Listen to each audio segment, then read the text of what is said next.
हाय अस्सलाम वालेकुम। मेरा नाम रिजवान खान। आज का वीडियो है रघुनाथपुर में जो ट्रेन हादसा हुआ उसके ऊपर। आज उसी वीडियो पर रिएक्शन करने वाले हैं। और बहुत दुखद हादसा हुआ है, बहुत से आदमी वहाँ मारे गए हैं, बहुत से घायल हुए हैं। तो आप लोग बने रहें और देखें। बिहार के बक्सर के रघुनाथपुर स्टेशन पर हैं और वो स्थिति दिखाने का प्रयास कर रहे हैं जो 140 करोड़ देशवासी सपने में भी नहीं देखना चाहते हैं। हम इस देश में सपना देखते हैं बुलेट ट्रेन का, लेकिन एक्सप्रेस ट्रेनों की स्थिति एक बार देख लीजिए। ये बक्सर का रघुनाथपुर है और नॉर्थ ईस्ट एक्सप्रेस जो है जिस प्रकार से पटरी से उतरी है और पलटी मार गई, उसको देखकर आप ये अनुमान लगा सकते हैं कि स्थिति रात में क्या भयावह उत्पन्न हुई होगी। 9:35 पर यह ट्रेन हादसे का शिकार हो जाती है और इसमें से देख सकते हैं कि कितने जो बोगी हैं, जितने इसके डिब्बे हैं, सारे के सारे डिरेल हो चुके हैं। 1 2 3 4 5 6 7 8 9 10 11 12 13 14 15 डिब्बे पीछे के जो एसी कोचेस थे वो पूरी तरीके से यहां से उतरकर खेत में जाकर गिर गए हैं। और इसमें रहने वाले, इसमें यात्रा करने वाले तमाम जो महिला, पुरुष, युवा, नौजवान और बच्चे थे, उनकी जब करा बक्सर के लोगों ने सुनी होगी तो शायद से उनके शरीर के ऊपर क्या गुजरी होगी उसका अनुमान शायद से आप लगा सकते हैं। ये इतनी स्थिति भयावह है कि इसका अनुमान आप इस बात से लगा सकते हैं कि सारे के सारे डिब्बे जो हैं वो पटरी से उतर गए हैं। क्या समस्या थी, क्या कारण था कि इतने तेज से जा रही ट्रेन हादसे का शिकार हो गई, अभी कुछ समझ में नहीं आया।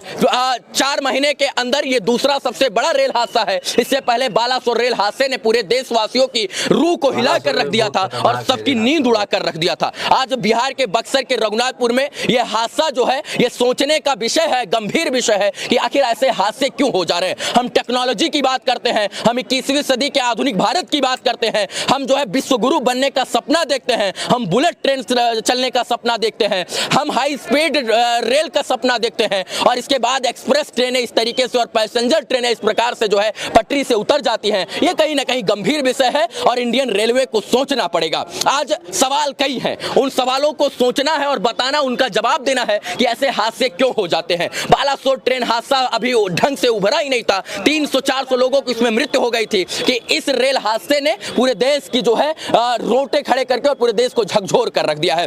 हम आपको इस बिल्डिंग पर खड़े होकर ये बताने का प्रयास कर रहे हैं कि ऐसे हादसे क्यों होते हैं और किस लिए होते हैं। कहीं ना कहीं जो है जिस प्रकार से लोगों से हमने बात किया, चश्मदीदों से बात किया, तो उन्होंने बताया कि ट्रेन एकदम स्पीड से जा रही थी। 9:35 का वो समय था और ये समय खाना खाकर सोने का होता है। कुछ लोग खाना खा रहे थे, कुछ लोग चाय पानी करके जो है सोने की तैयारी कर रहे थे। इसी बीच में तेज से गड़गड़ाहट की आवाज आती है और सारे डिब्बे जो है वो हिलने लगते हैं। फिर कुछ लोग उतर कर देखते हैं तो 7-8 आगे की बोगी और पीछे की 10-15 बोगी जो एसी बोगी थी वो पूरी तरीके से ट्रेन के पटरी से उतरकर डिरेल होकर खेत में गिर चुकी थी और खेत में इस तरीके से गिरी है कि जिसका अनुमान शायद से आप नहीं लगा सकते हैं। जहां तक आपको दिख रहा होगा और मेरे कैमरे की नजर जहां तक जा रही होगी वहां तक इस बात से आप अनुमान लगा सकते हैं कि यह रेल हादसा कितना भयावह था। 9:35 का वो समय जो ट्रेन में यात्रा कर रहे लोगों के लिए सुकून का पल होता है। वो कोई लोग मोबाइल चला रहे होते हैं तो कोई खाना खाकर सोने की तैयारी कर रहे होते हैं और सोचिए उस बीच में अगर कोई जो है इस प्रकार से यात्रा करे और हादसा हो जाए तो उसके लिए क्यों जो है ये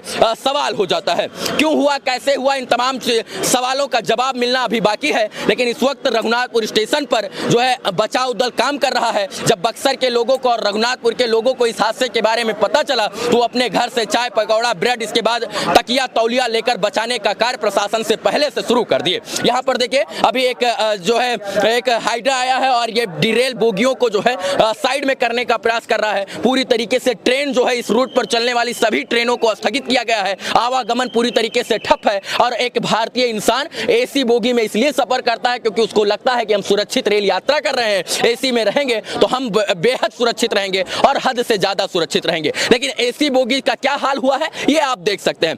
अश्विनी वैष्णव जी जो रेल मंत्री हैं उनको इस बात का जवाब देना चाहिए कि ऐसे हादसे क्यों हो जाते हैं। टेक्नोलॉजी की बात करने वाला भारत आखिर टेक्नोलॉजी में फेल क्यों हो जाता है और ऐसे हादसों को क्या रोका नहीं जा सकता है। जब हमने चश्मदीदों से बात किया तो उन्होंने कहा कि जब ट्रेन चल रही थी तो लगा कि ये ट्रेन ओवर स्पीड है, मतलब बहुत तेज गति से जा रही है और इस ट्रेन में बबलिंग हो रही है। मतलब कि अगर ट्रेन में दोनों तरफ से एक झकझोर सा हो रहा था, मतलब पटरी पर चल रही थी तो ये किस जो है झकझोर हो रही थी, मतलब जो है बबलिंग कर रही थी, यानी इधर उधर ये ट्रेन घूम रही थी। तो इस बीच में यह हादसा हुआ और इसके बाद लोगों की माने तो उस वक्त का जो मंजर था वो भयावह था। 9:35 का वो समय, 10 बजे तक लोगों को पूरी तरीके से, पूरे बिहार के लोगों को यह जानकारी मिल गई और तमाम लोग संवेदना व्यक्त करने लगे। लेकिन जो बक्सर के सच में इंसान थे वो यहाँ पर आकर मदद किए। इधर से उधर आप जाकर देख सकते हैं कि कितना बड़ा हादसा है, लेकिन इधर से इधर आप जाकर हादसे को नहीं देख सकते हैं क्योंकि प्रशासन ने पूरी तरीके से बैरिकेटिंग करके जो है पत्रकारों के जाने पर मनाही कर दी है, क्योंकि आप उधर नहीं जा सकते हैं। बाकी ये बोगियां आपको बता रही होंगी कि ये आधुनिक भारत नहीं बल्कि एक पिछड़े भारत की मिसाल है और इसको जरूर से जरूर सुधारना होगा, क्योंकि बालासोर से और बक्सर से हम सबक नहीं लेंगे तो आने वाले समय में जो है ह्यूमन एरर जिसको हम बोलते हैं कि जो है मानव गलती की वजह से ऐसे बहुत हादसे हो सकते हैं। दूसरी बात यह है कि अश्विनी वैष्णव जी क्या इस मामले को लेकर जो है इस्तीफा देंगे? अगर इस्तीफा देंगे तो कब देंगे? और अगर ये इस्तीफा नहीं देते हैं, इससे इस्तीफा नहीं देते तो ये सवाल है कि भैया ये लोग सत्ता के भूखे हैं, ना कि जो है लोगों के मरने और जीने से इनको फर्क पड़ता है। बाकी ये स्थिति है। इस स्टेशन को जो रघुनाथपुर स्टेशन था इसको मॉडल बनाने की कोशिश की जा रही थी और बताया जा रहा था कि इसको मॉडल स्टेशन के तौर पर विकास किया जाएगा। लेकिन भारत के मॉडल ट्रेनों की स्थिति ये है कि आप जो है इस बात से अनुमान लगा सकते हैं कि उनके 120 किलोमीटर प्रति घंटा से चलने वाली जो रफ्तार की ट्रेनें होती हैं वो 120-110 के स्पीड से जब चलती हैं तो डीरेल हो जाती है और प्लेटफॉर्म को फाड़ती हुई सीधा जो है मौत के गाल में समा जाती हैं। ये आपको भयावह मंजर थोड़ा दुखित कर रहा होगा, परेशान कर रहा होगा, लेकिन जो हुआ है वो सच में बहुत गलत हुआ है और जिस प्रकार से ये हुआ है इसकी अपेक्षा शायद से हम ना कर रहे थे, ना 140 करोड़ देशवासी कर रहे थे, ना कोई भारतीय कर रहा था। सपने में भी नहीं सोचा था कि इस तरीके का हादसा हो जाएगा। बालासोर के बाद ये सबसे बड़ा रेल हादसा इस साल का और इससे हमको सबक लेना है, सबक नहीं सबब भी लेना है और इसको सुधार रहे। हम टेक्नोलॉजी की बात करते हैं, कहाँ गई टेक्नोलॉजी? अगर टेक्नोलॉजी थी तो ऐसे रेल हादसे को रोका क्यों नहीं गया? अगर इसमें मानव जो है ह्यूमन एरर था, मानव की गलती थी तो क्यों थी, किस प्रकार से थी और यह हादसा क्यों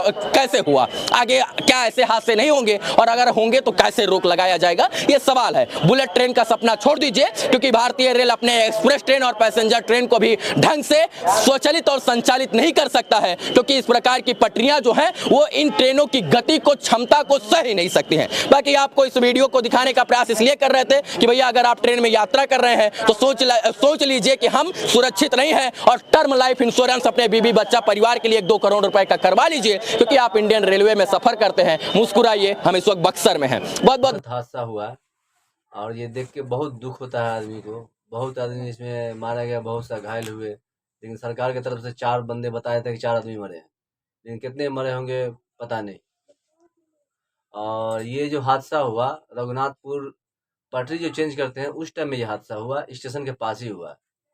अब बहुत दुखद हुआ।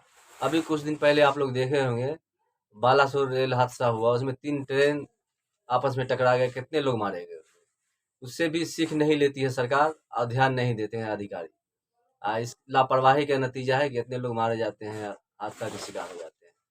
तो आप लोग को अगर वीडियो अच्छा लगे तो लाइक करें, शेयर करें, सब्सक्राइब करें।